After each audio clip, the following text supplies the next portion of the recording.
ate, puno na po yung alikansya ko. Magbabayad na po kami ng utang. Ate, ikaw na lang bahala magbilang kasi wala naman si Mami. Ano ba naman yan? Ang dami-dami niya na. Ako pa pagbilangin mo. Ibawas niyo na din po yung utang ko, ah. Ano ba naman yan? Kailan kaya ako matapos magbilang niyan?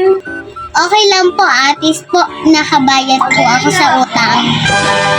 O sige na nga, sisimulan ko ng bilangin yan para matapos na ako. Ito po, ate, oh.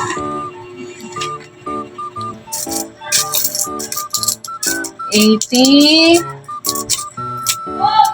$90, $100. Ate, mukhang matagal yan. Babalikan ko na lang. Mabalikan mo na lang. Sige, ikaw bahala. Dami pa nito eh. Sige po, ate. Ate, tapos na po ba? Oo, Ben, na-compute ko na lahat. Ito, oh. Yung coins, 3,607. Tapos, yung utang nyo, 1,657. May makukuha ka pang 1,950. Ito, oh. Tabi, oh.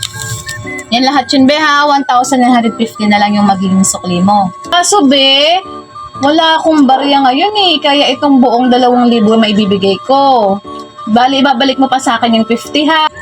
Ay, babalik ko pa po. Oo, babalik mo pa yung 50. Baka pwede po, pamasko ko na lang po yung 50. Ha? Layo-layo pa ng Pasko, eh. Please po, ate. Ano Please. ba naman yan? Sige na nga. Oh. Thank you po. Ano ba naman yan? Nalugi na naman ako.